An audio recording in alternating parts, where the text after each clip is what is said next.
Pattaya City, dubbed by many as the Sin City of Thailand. There are 24-hour clubs where the party never ends, 7 days a week. In the early morning hours of February 24, 2007, Russian tourists Tatiana Tsimfer and Luibov Svirkova exit a club near their hotel. They decide to stay up and watch the sunrise together at the nearby Jomthian beach.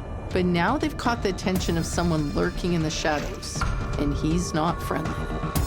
One pivotal hour will require police to dive into their investigation if they're to have any hope of discovering the truth.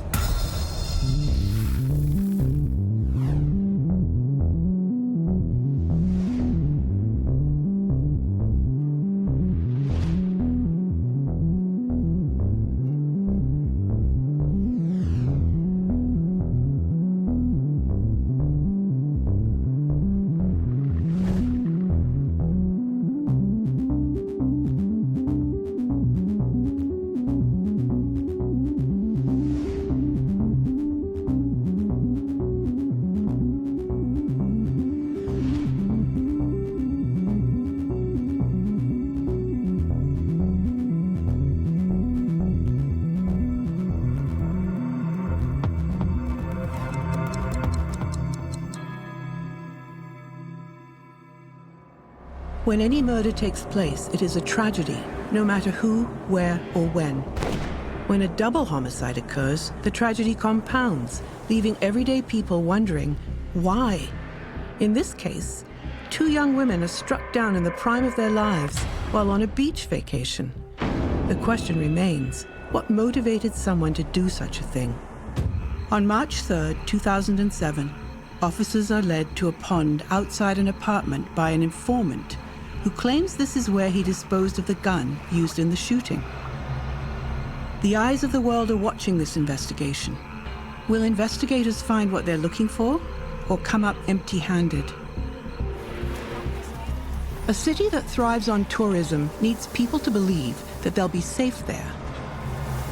In many cases, its economy can be dependent on this implicit promise. Because of this fact, when something happens to a tourist, it's in the city's best interest to find answers that point away from the city itself. Anushit Lumlurt is only in his early 20s and already has a rap sheet of petty crimes. The disturbing thing is these crimes seem to be escalating in a bad direction. Most recently, he is freed on bail, awaiting trial on charges for robbing 2 Korean tourists. Are these the actions of a stone-cold killer? Or was the murder of these young women an attempted robbery on an easy mark that slips off the rails? But there are reasons to suspect his confession could be a lie, and finding the gun may be their only way to prove one way or the other. The city of Pattaya and its economy are largely driven by tourism, so there's no margin for error here. Any lingering doubts about the safety of the city or the competence of the police could damage the tourism industry.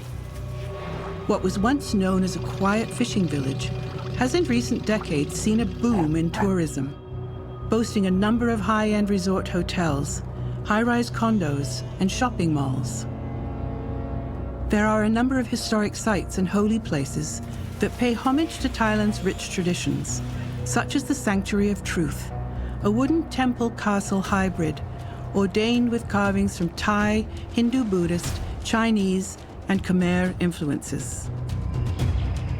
For nature lovers, there's the Nong Nooch Botanical Gardens, which covers 2.4 square kilometers and are adorned with award-winning designs.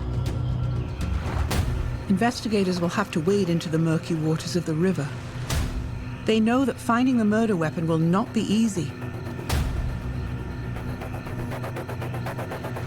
Silt clouds the water, and the river bottom is muddy. There's plenty for families to explore during the day, but once the sun sets, the city really comes alive. The city is well known for its thousands of cabarets, bars, and clubs that are open all night. It draws tourists in high numbers who are looking for unforgettable parties that last until morning. This area has become known for its nightlife. There's sex tourism, which attracts a lot of people, and it almost has like its own little red light district. The first step to any search is the same as solving a crime as a whole. It's about taking in the scene from a distance before moving in and getting the details. Details like finding a murder weapon or discovering why the victims were in town in the first place. However, not everyone visiting Pattaya does so for the sex tourism. Friends Tatiana Tsimfer and Luibov Svirkova are here as one of the stops on a vacation package they've purchased back home. Hailing from the Siberian city of Kemerovo, the two women are excited to escape the cold Russian winter for the tropical beaches of Thailand. The first stop on their tour is the city of Ayutthaya, just north of Bangkok.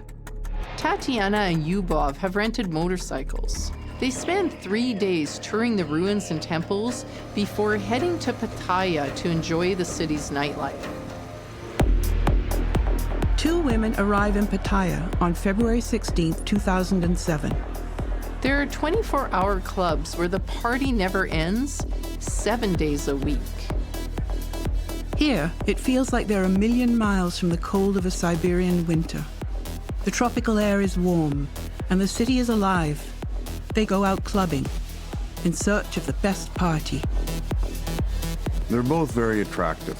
Because there's a lot of men in the area, they end up attracting some Russian men who frequent the area quite regularly. This isn't uncommon. It's quite a normal occurrence for that to happen at this particular area, so they're enjoying themselves with these Russian guys. The endless nightlife, the parties, the drinks. It's also thrilling for two women from such a small industrial town. During the days, the two friends kick back, relax, and enjoy the heat. They've done a lot of sightseeing and enjoyed some rest and relaxation. So now they're ready to really enjoy Pattaya's nightlife. On February 23rd, they go to a club near their hotel.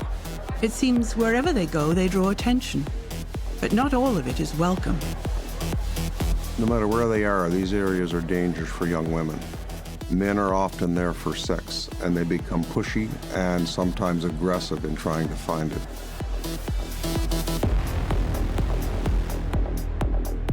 In the early morning hours of February 24th, 2007, Tatiana and Liubov have had enough of the attention, the drinks and the advances from men at the club.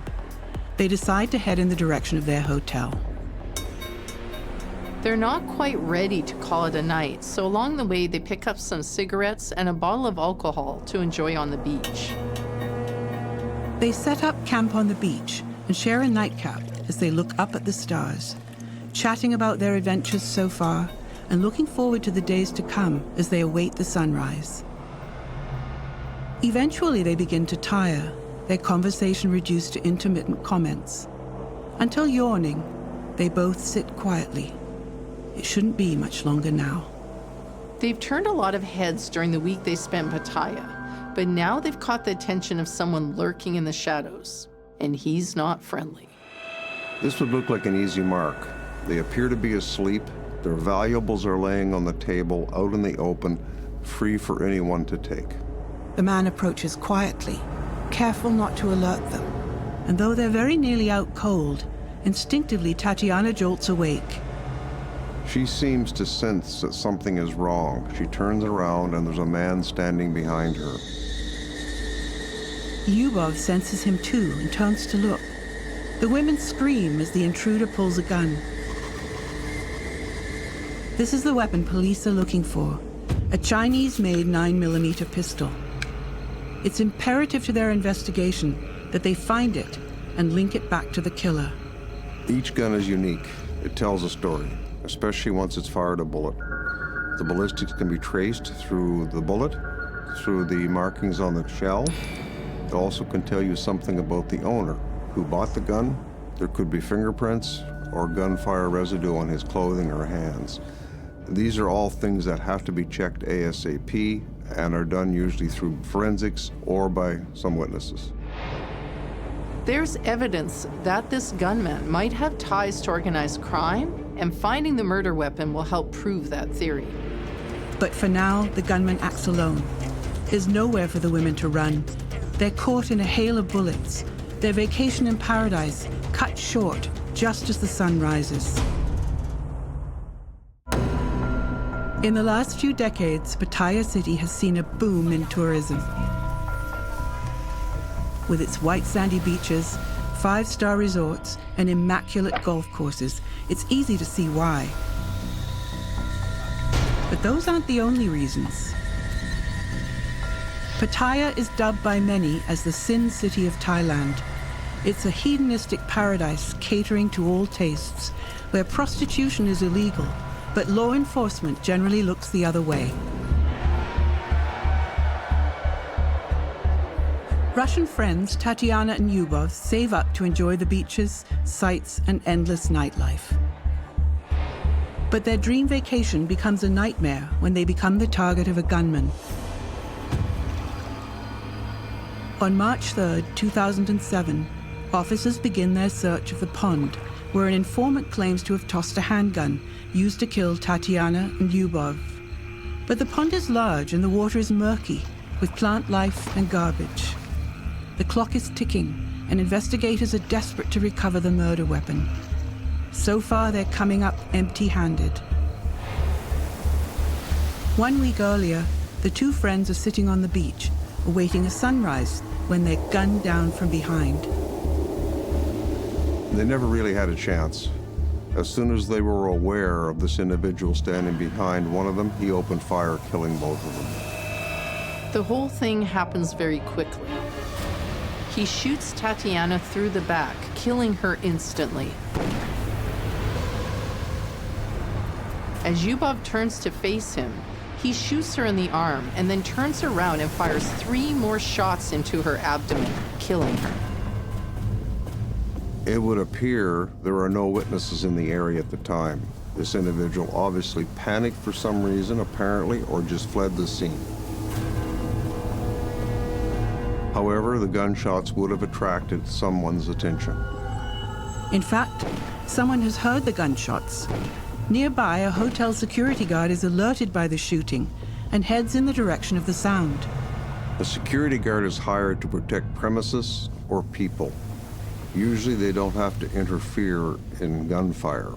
So for this security guard to proceed in the direction of those shots was very brave, but he also was very cautious in doing so. As he arrives on the scene, he sees a man calmly walking away. The guard clocks the man as he gets on a red and black motorcycle and drives off.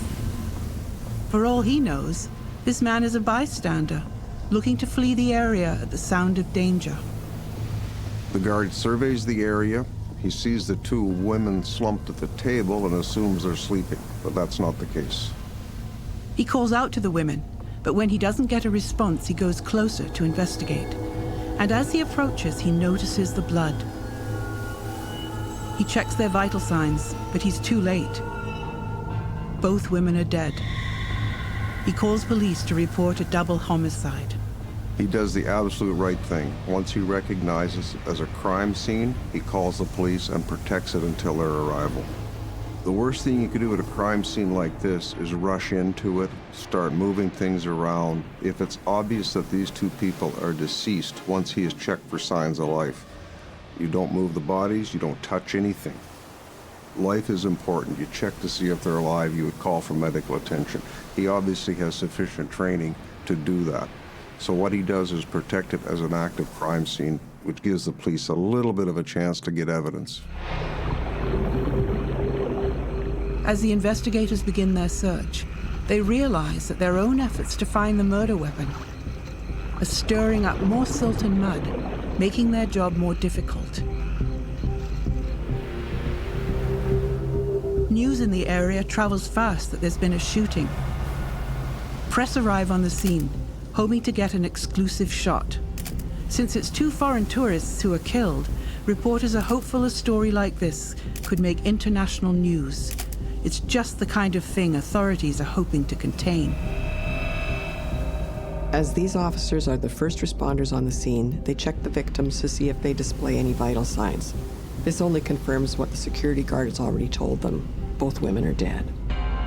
A quick survey of the scene shows that there's been no sign of a struggle.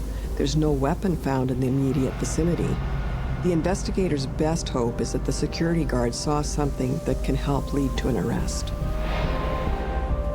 He recounts for police hearing the gunshots and running to the scene. The only other person he sees is a man walking to his motorbike, but unfortunately, he can't provide a detailed description of the man or the license plate. He does mention that the man walked calmly to his bike, which would be odd behavior for someone who's just shot and killed 2 women. Investigators will have their hands full with this one. There's a large Russian presence in Pattaya and a high volume of Russian tourists. A double homicide will bring a lot of unwanted attention. There's going to be a lot of eyes on this investigation. They're very thorough when documenting this crime scene. Obviously, it's an area where tourists are coming. They want to be sure they clean this up in a hurry. Security guard tells them no one has come through here. I secured it immediately. So it could have been a robbery gone bad, but there's something puzzling about this. None of the women's valuables have been taken. Not their wallets or their jewelry. Their cell phones were left out on the table, and it would only take a second for the shooter to grab them. So why didn't he? What's the motive here? It's very puzzling. Oftentimes, in what looks like a dead-end case or a cold case, it really behooves one to bring in another look, whether it's you doing it again or another detective or another officer. Sometimes 2 or 3 times you have someone review what you've done because you miss subtleties. You might miss something that could be done differently that you didn't consider. And the other thing that can happen too is there may be that personal knowledge in someone else's mind that they see in this that you don't have. It's called experience and teamwork. And when you put it all together, you can pick something up sometimes for what otherwise looks like a dead end. If you are a good detective, it eats you up when you don't solve a case. You really never forget it. And that's why they have experienced detectives go in as cold case operatives. You don't want to let that file go. You go back and you look and you look and you keep looking. And sometimes it leads to other jurisdictions. You have to be very open-minded in a dead-end file. You just don't look at this particular page. You have to look at this as a possible multi-state, multi-province, cross-country issue. Scan everything, find something that gives you a lead, and go from there. And also with DNA evidence in this time, you can find something that's 20 years old and still get DNA from it. So my philosophy in police work today is never give up. The bodies of the victims have been sent for an autopsy. In the meantime, officers try to work out some theories of what might have happened here. Investigators act out possible scenarios based on the evidence at hand. The theory, if this is a robbery gone wrong, has some flaws. One, why would he shoot these people and leave their valuables on the table? Why would he turn and walk away if there's no witnesses to scare him? There's all of these things are starting to bug the police, so they have to look at it. Is it a robbery gone bad, or is it something more than that? Like in many parts of Thailand, poverty, and especially child poverty, is a concern here in Pattaya. Approximately 7% of the children are underweight, and 16% are considered stunted. With the disparity between the wealthy tourists and the impoverished citizens, robbery in this area is not uncommon. But violent armed robbery is another story. If the assailant is after the women's valuables, couldn't he have held them up at gunpoint? Why kill them and then leave without taking any of their valuables? The security guard recalls the killer walking calmly away from the scene, which belies the theory that he got spooked, fired the gun, and ran off without grabbing their cell phones and valuables. Robbery is looking like less and less of a motive in this case. The number, location, and trajectory of the gunshot wounds may provide some detail as to how the assault occurred. It appears that Tatiana was shot once, approached from behind and shot in the back, a fatal injury. Luibov, on the other hand, appears to have been shot from a forward-facing position.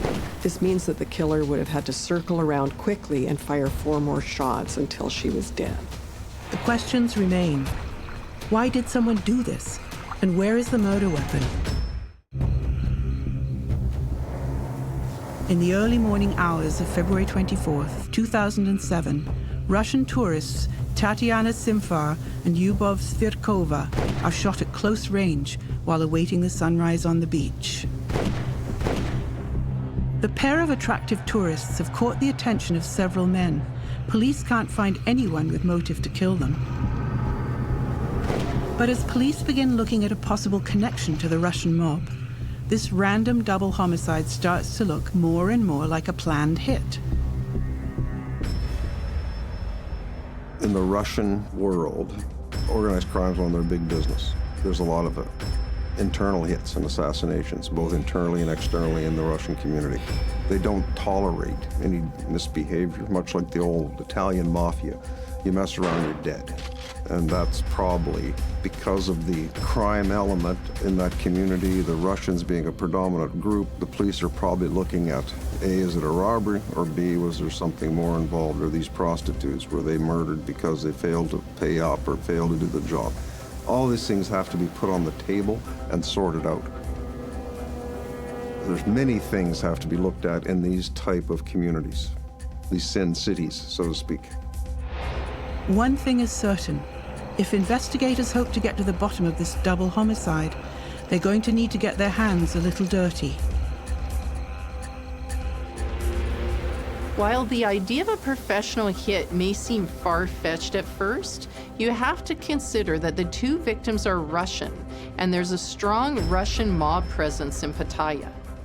They need to at least consider the possibility that the victims might have some connection to the mob. The two friends save up to book a winter getaway. They both work as telephone operators, not a very high-paying job. Is it possible someone funded their trip here? Someone with nefarious motives? Thailand is considered a fairly conservative place. Prostitution is illegal, except, as in some other countries, in certain zones or certain towns it's allowed. It's considered an attraction for tourists. It allows prostitution to thrive instead of being spread out through the entire country, so people gravitate to that area. The one dark side of this is usually there's bribery of police officers and officials to allow it to exist. Though there are sometimes crackdowns, stricter enforcement around the sale of sex, these are usually just temporary measures triggered by moral outrage generated by news headlines. The reality is that sex tourism persists and is a big draw for the city.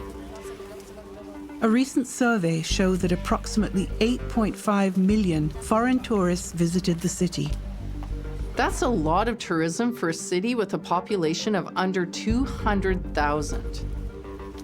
Tourism officials would love to rebrand its reputation and attract families who could enjoy its beachfront resorts, golf courses, and other attractions.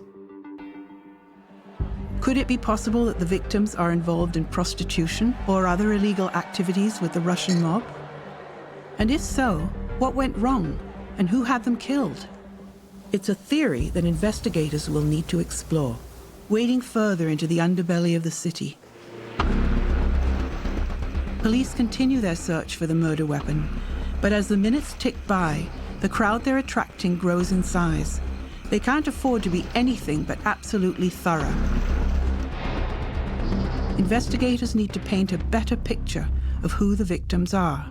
If their theory about organized crime holds any water, then there's a good chance the two women were involved in either sex or drug trafficking in some way. Detectives search their hotel room and find a note inside Liubov's passport, but it's in Russian, and they will have to get it translated to see if it leads to anything in this case. Officers also collect any and all CCTV footage from the hotel and surrounding area in the hopes of rebuilding the events of the night and possibly catching the killer on camera. The investigation is well underway and detectives are following all the proper procedures when they're hit with something unexpected. A photographer has managed to get a shot of the crime scene and leaked it to the press. A Russian paper runs the photo along with a story about the crime and corruption in Pattaya. A Russian diplomat describes the situation as senseless and without explanation. Even though this community is known as Sin City because of the obvious prostitution and other activities that go along with that, there is a need to clear it up because there's money where there's this type of activity. Tourists come, they spend dollars, businesses make money. So there's a tongue-in-cheek method of dealing with this. You have the police and the politicians wanting it solved, even though it's probably a high crime area and the likelihood is pretty low. Police review all the CCTV footage they've collected from the areas the women visit the night of the murder. Investigators confirm their suspicions. They're looking for a single gunman. The speed at which he approaches the women and opens fire seems deliberate. It seems as if he's very capable with the gun and knows what he's doing, and it's obviously intentional. The autopsy confirms police suspicions. The women have died from gunshot wounds, and all the shots fired come from the same 9mm handgun. Ballistics confirms that the gunshots were quick and well-centered, as opposed to being sprayed about like someone would do if they were afraid and inexperienced with weapons. Police pursue the organized crime theory, but are unable to find any witnesses to corroborate it. This isn't entirely surprising. These women have not been in town very long, and in fact, they have ties to the mob. People may not be willing to come forward with evidence because of a fear of their own demise. The only way you could possibly get someone to come forward quickly would be to ask for anonymous tips. Those are not really the best way to get evidence, but at least you can get the person talking and maybe then convince them to come forward. Give them some confidence that you can protect them or that you need the information to pursue another angle. So there is a way to do it. It's just that you have to be aware that the Russian mob is prevalent throughout the world. Investigators obtain a translation of the note found in Liubov's passport. It states, "Dear Mother, I love you so much. If you are reading this letter now, it means I will not come back home." It's cryptic, but it could be a sign that the women think they're in danger. So as a police officer, in this case, you would have two trains of thought going at the same time. One, if they're worried about being hit, why are they sitting at a table in the open with their goods laid out around them? On the other hand, they may feel perfectly safe being in a public place, sitting out in the open, that nothing bad's going to happen to them. So you're still caught between two stories. You still don't know what's happened, so it's important something has to break here. Investigators go through the women's phones, but find no threatening texts or emails. Another dead end. With no witnesses to corroborate their theory and increasingly cryptic clues, investigators are desperate for a break in the case. As the investigation into the double homicide of two Russian tourists progresses, a photo of the victims is leaked and makes international headlines. With the added political pressure to wrap up the case and reassure the public that Pattaya is safe, police double their efforts. They double-check every detail, hoping to find that one clue that may have been overlooked.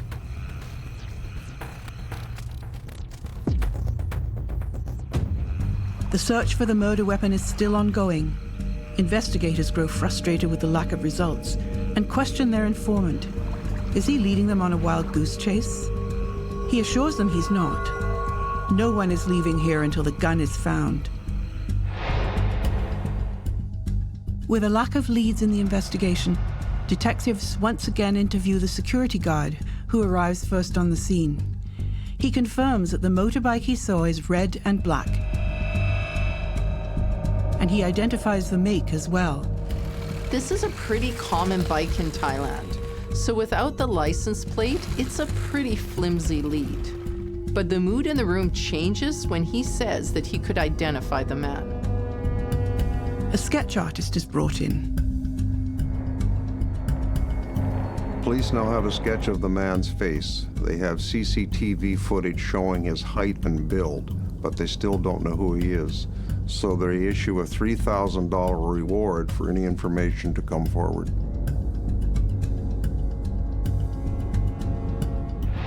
Police are hopeful now that someone will come forward and turn the gunman in. Shortly after the police sketch is released to the public, investigators receive an anonymous tip that a young man named Krišāņa matches the description. Anonymous tips are not uncommon in any investigation. You get them all the time, no matter whether it's a speeding car or a murder. People call, they don't want to be known, hence the success of programs like Crime Stoppers across the globe. However, in this particular case, due to the nature of the people involved in the area, there's probably a great fear of retaliation, so they're very careful about the information they put forward. Despite the informant's insistence that the gun is there, investigators continue to come up empty-handed. Krišāņa is apprehended and brought in for questioning. He's a close match to the police sketch of the shooter. Once they pull his file, they see that he has a black and red motorbike, which is one described by the witnesses. They also find out that he's had a haircut within the last week. This could be innocent, but maybe he's trying to hide his identity, knowing that a witness saw him leaving the site of the crime. Given the evidence, they try to get a confession out of Krišāņa, but he's adamant he had nothing to do with the killings. Krišāņa's mother goes to police and begs them to hear his alibi. She claims that he and his friends were drinking about 1 kilometer from the crime scene, but he got home at approximately 2 a.m. that morning, hours before the murder occurred. Additionally, she tells them that his motorbike was stolen by 4 thieves on January 19th, about a month before the murders. She reported this robbery to the police. Police follow up on her claims and confirm that his bike had in fact been stolen and is still missing. It's unlikely that he's their suspect. As each hour passes and each lead fizzles out, police worry that the killer will escape their net. The search for the murder weapon has so far turned up no results. Police begin to grow desperate. Police finally get a call on March 2nd that sounds promising. This informant actually identifies herself. She claims she is the girlfriend of Anuchet Lamlert, who came to her apartment and claims that he shot 2 Russians.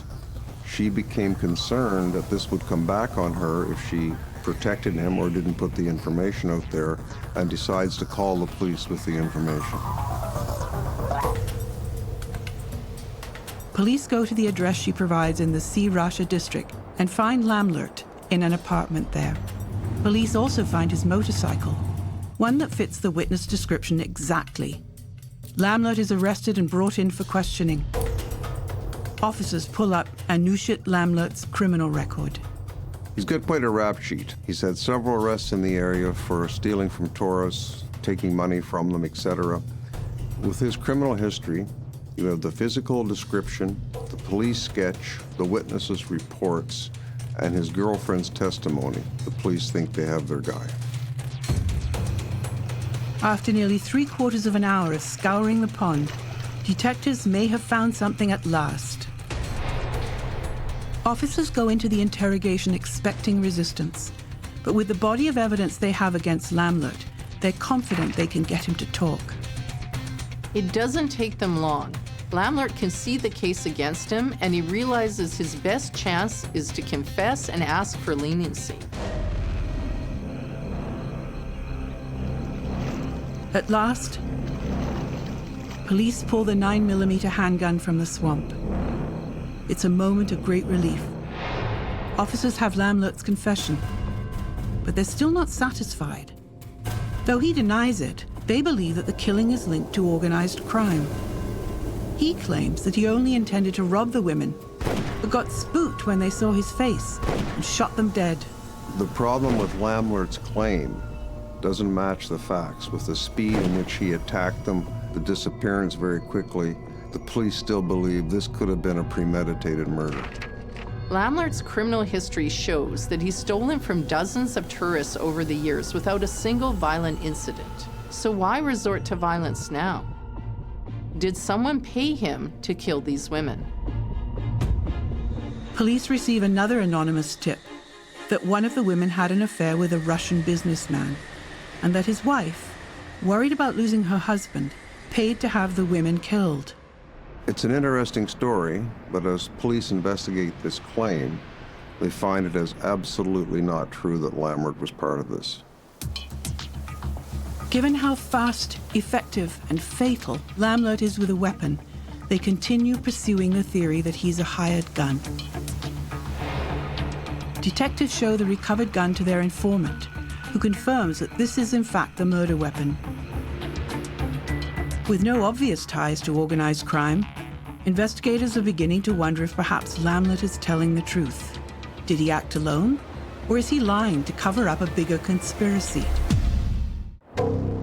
On March 3rd, one day after Lambert is taken into police custody, the National Police Chief arrives in Pattaya to put pressure on local police. This double homicide has been in the news cycle for over a week. Not only has it painted Pattaya as a sin city, but it has now spread over into the fact that Thailand in general is that, and this is spreading around the world slowly. The police chief wants this wrapped up ASAP because he does not want the bad news coming back on that country. Police work is like Medusa. There's many snakes on the head, and one of them will turn you to stone. What you have to be aware of is to do your job, catch the criminal, but don't let it damage the place you live and have to work. So you're constantly being aware of the one thing that's going to ruin you. And in this case, ruining the reputation of a very popular tourist area could reduce the police force to a shadow of its former self. So you have to be aware of everything.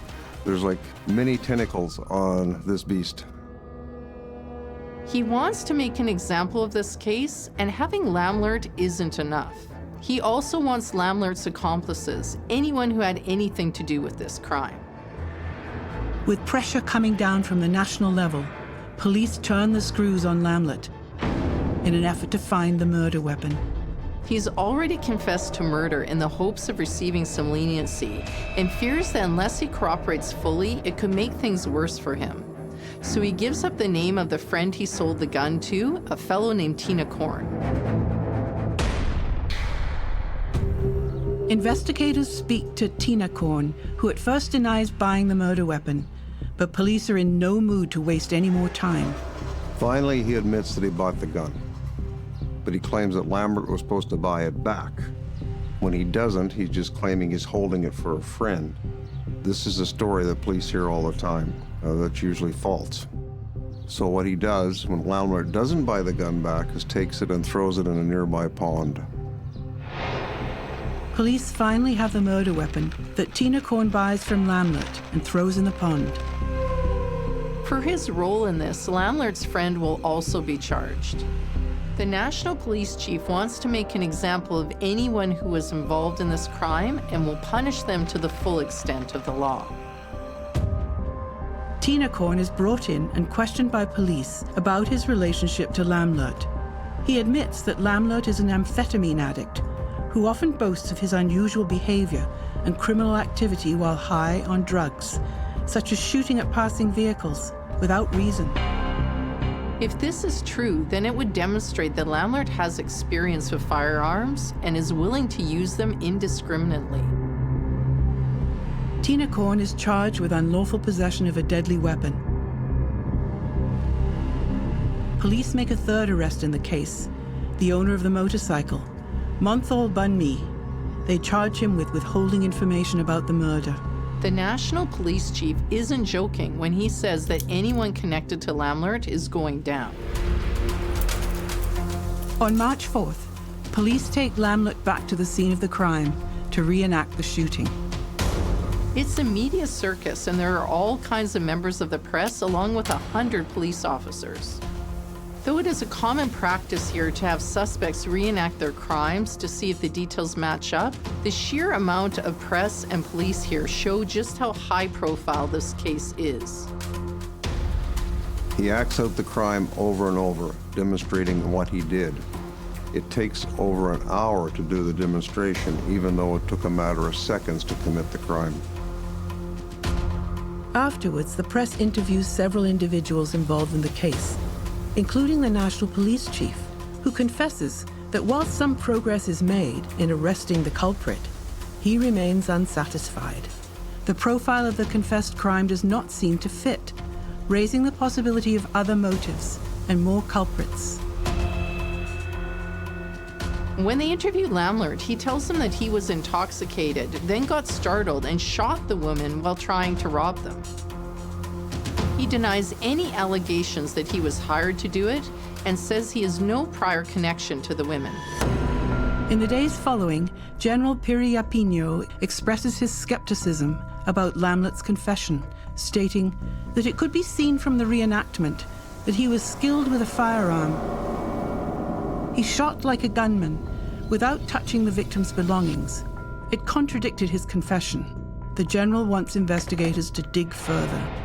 Investigators continue to press Lamlert for who hired him, who was behind these killings. But he insists he was just walking along the beach and shot these two girls and will say nothing more about it. His excuse is that if this was a contract killing, he would have had someone drive the bike for him to help him get away. Again, that's a pretty feeble excuse. So in my opinion, he's protecting someone.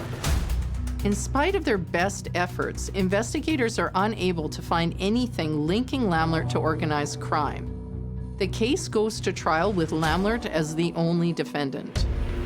On September 3, 2007, Lamlert is convicted on 6 counts, including murder with intent, covering up evidence, attempted robbery, and possession of a weapon in a public place. He is sentenced to death. Whether Lamlert acted alone or was hired to kill Tatiana and Liubov is still unknown. It may be impossible to ever know definitively what motivated the murders, but this hour becomes the strongest evidence in favor of Lamlert's confession. Finding the gun proves that at the very least, there is some truth in his telling of the events.